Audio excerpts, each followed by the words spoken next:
re mi fa sol no chi no sa da me do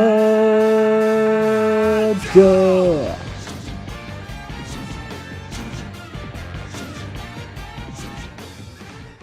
Halo semuanya, masih di rumah aja, jaga kesehatan.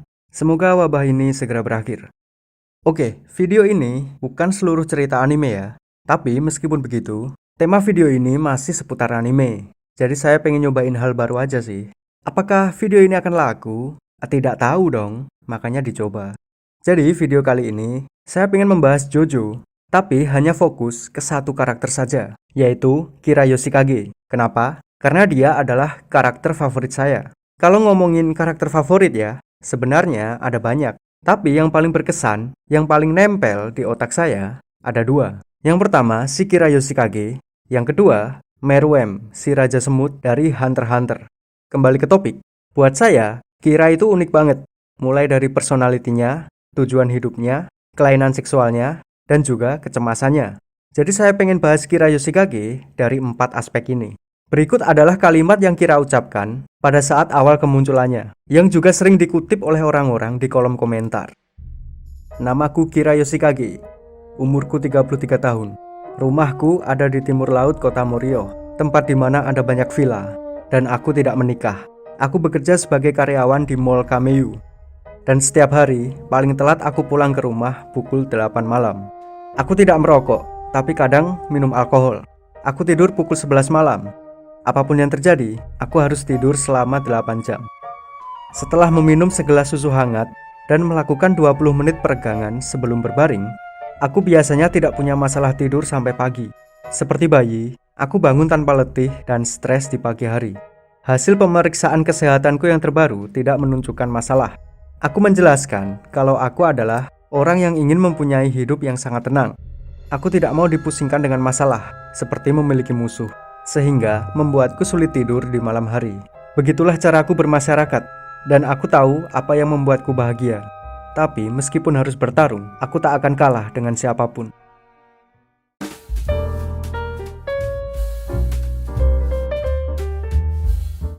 Kira Yoshikage adalah seorang karyawan kantor biasa. Dia pekerja yang sangat giat dan selalu tepat waktu. Sebenarnya tidak ada yang spesial dari karirnya. Mungkin gajinya tidak seberapa karena hidupnya juga sederhana. Dia juga tinggal di rumah kecil biasa. Jadi bisa dibilang, dia tidak tertarik dengan kekayaan harta yang melimpah. Padahal, dengan kekuatan stand-nya, dia bisa saja memakai itu untuk meraup keuntungan sebanyak-banyaknya. Seperti yang dilakukan oleh Shigechi. Kira sangat jauh berbeda dengan Diavolo yang sangat terobsesi dengan posisi puncaknya. Sampai-sampai dia rela membunuh anaknya sendiri demi melindungi posisinya. Dari aspek ini saja, buat saya lebih baik Kira daripada Diavolo, meskipun sama-sama penjahatnya. Kira sangat jarang berinteraksi dengan orang lain, atau bahkan tidak pernah sama sekali. Dari sini terlihat bahwa dia cenderung ke arah introvert dan antisosial juga. Dia sangat menikmati kesendirian. Terbukti di scene ini, dia menikmati makan siangnya sendirian di bawah pohon sambil melihat pemandangan yang indah di kota Morio.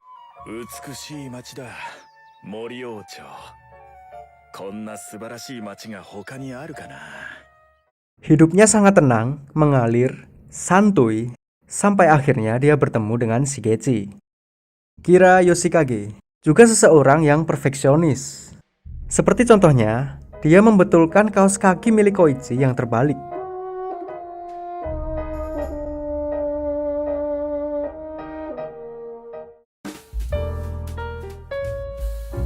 Kira Yoshikage, seseorang yang tidak mempunyai ambisi. Dia tidak tertarik dengan harta dan tahta. Dia hanya ingin hidup tenang, udah itu aja. Dia berusaha sebisa mungkin untuk menghindari konflik apapun. Dia ingin dikenal sebagai orang biasa. Dia juga merahasiakan tentang kekuatan stand-nya. Berbanding terbalik dengan Dio yang sangat berambisi untuk menguasai dunia. Namun, ironisnya adalah, Kira ingin hidup tenang, tapi dia membuat orang lain tidak tenang. Dia seringkali membunuh orang lain hanya demi kesenangan. Bahkan, kalau dia tidak membunuh, dia merasa sakau. Bayangin aja, orang ketagihan membunuh, gila kan? Dan bukan hanya dibunuh saja, tapi dia juga mengambil tangan dari korbannya. Pada saat dia menahan hasratnya untuk membunuh, kukunya memanjang dengan cepat. Berbeda dengan Kira Death Note yang membunuh orang lain demi menegakkan keadilan. Tentu saja keadilan versinya sendiri, karena keadilan versi L udah beda lagi. Jadi, apa tujuan hidup Kira Yoshikage? Sepertinya tidak ada. Dia hanya ingin hidup tenang, udah gitu doang, tapi psikopat.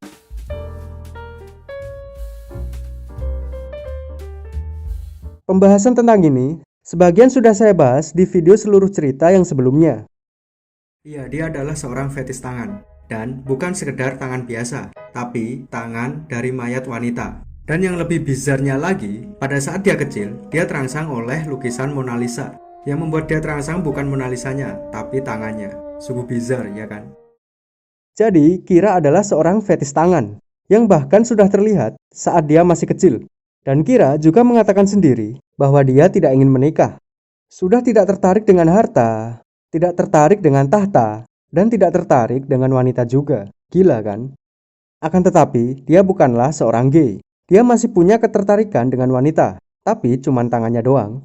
Menurut saya, fetis tangan itu hal yang biasa. Tapi kalau fetis tangan mayat, luar biasa. Memang sakit otak itu, si Kira. Tapi itulah yang membuat dia unik. Bokki shichaimashite ne.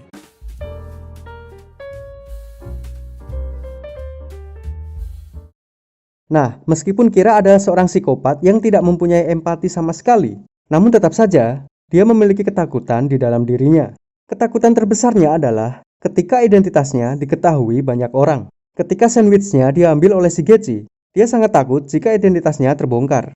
Bahkan, dia juga memilih untuk merebutnya secara diam-diam daripada membuat keributan. Nah, ketakutannya memuncak setelah dia membunuh Hayato. Hal inilah juga yang menyebabkan kenapa dia mendapatkan kekuatan Bite the Dust. Ya kan, kekuatan riset waktu tercipta karena alam bawah sadarnya takut jika identitasnya terbongkar. Jadi sesadis apapun seseorang, mereka masih punya ketakutan juga.